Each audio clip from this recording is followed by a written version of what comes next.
Bonjour, nous sommes de retour sur le plateau TV de ce 12e VITEF pour cette édition 2013 où j'ai le plaisir d'accueillir Laurent Philippot, directeur de la Maison de l'Emploi et des Métiers à Épernay. Laurent, bonjour. Bonjour. Alors vous êtes un habitué des lieux puisque je crois depuis 2005 maintenant est organisée dans le cadre de ce VITEF la passerelle des métiers à l'emploi. Alors peut-être déjà en quelques mots nous préciser ce qu'est cette passerelle. Alors c'est un espace de 400 mètres carrés qui regroupe les acteurs de l'emploi, de la formation, de l'information sur les métiers et qui permet d'accueillir tout type de public, des jeunes scolaires, des jeunes demandeurs d'emploi, des demandeurs d'emploi, des personnes en activité qui viennent se renseigner sur les métiers, sur les formations de la filière des industries connexes et des métiers connexes au Champagne. Concrètement, ça se passe comment? Vous avez effectivement un espace dédié avec un pôle qui rassemble à la fois des acteurs des métiers de l'emploi et puis également des espaces rencontres, des choses très différentes, très variées.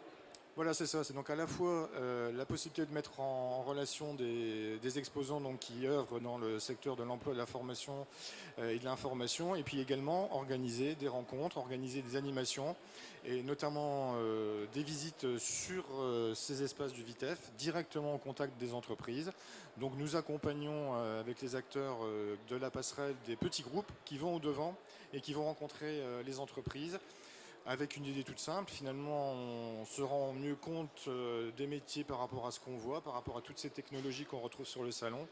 L'idée aussi, c'est de permettre ce lien direct et globalement, les entreprises, et je les remercie au passage, jouent très bien le jeu. Alors, effectivement, c'est un lieu de rencontre avec les entreprises, c'est aussi un lieu de rencontre avec les métiers, avec la diversité des métiers qui permettent, je dirais, à ce produit champagne à la fois d'être élaboré et puis finalement d'être commercialisé au bout du compte. Ça va de A à Z. On est vraiment sur une filière totale. Tout à fait. Donc dans les travaux qu'on a pu faire nous, au niveau de la Maison de l'Emploi, on a déterminé plus de 55 activités qui gravitent autour de la filière champagne. Donc c'est considérable, c'est à la fois dans l'industrie, dans les commerces, dans les services, etc. Donc on est aussi pour montrer cette diversité des métiers et puis pour passer des bons messages. De plus en plus, on demande des gens qualifiés, des gens polyvalents, des gens diplômés. Le champagne, c'est une filière d'excellence et l'ensemble de la profession monte en compétences, monte en gamme. Et demain, des possibilités d'emploi, il y en a, mais il y en aura d'autant plus pour les gens qui sont prêts et qui ont les formations adéquates. Nous sommes sur un bassin où, par tradition, le taux de chômage est moins important que dans le reste, à la fois du département, que dans le reste de la région, et même qu'au niveau national, puisqu'on est en gros sur des niveaux de chômage de 8 à 8,5, même si les choses sont plus aussi précises que par le passé. Très clairement, le champagne, les industries connexes au champagne sont les raisons qui explicitent justement ces résultats qu'on aimerait toujours meilleurs malgré tout. Tout à fait, on a l'habitude de dire que le Champagne c'est le moteur de l'économie locale et c'est absolument indéniable, hein. Donc elle touche effectivement, je l'ai dit, plus de 50 activités. Donc de fait on retrouve finalement le mot Champagne dans énormément d'entreprises, dans énormément de métiers qui y sont associés et ça permet effectivement de drainer de l'activité, de drainer des possibilités en termes d'emploi. Effectivement vous l'avez dit, le taux de chômage historiquement est toujours plus faible que dans d'autres parties de la région, voire en France. Et c'est en grande partie dû effectivement à cette locomotive qu'est le champagne.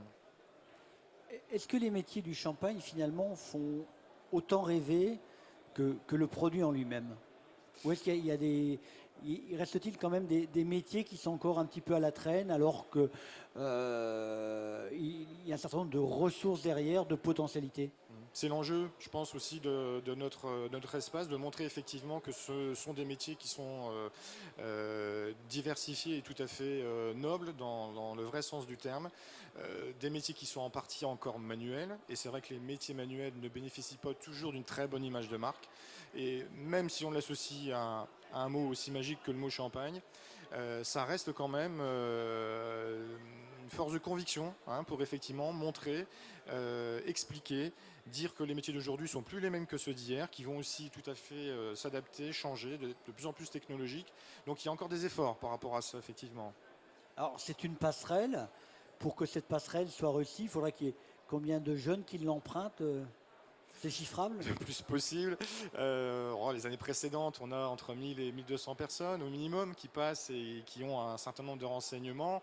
On prend cette année en charge individuellement près de 350 personnes. On l'a dit, hein, visite sur le salon, atelier d'aide à la recherche d'emploi avec partenaires de Pôle emploi notamment. Voilà, donc on a effectivement à la fois le flux naturel du salon, hein, et puis des publics, notamment des scolaires, avec des établissements scolaires qui se déplacent et qui viennent à la découverte et se renseigner par eux-mêmes sur ce que sont ces métiers.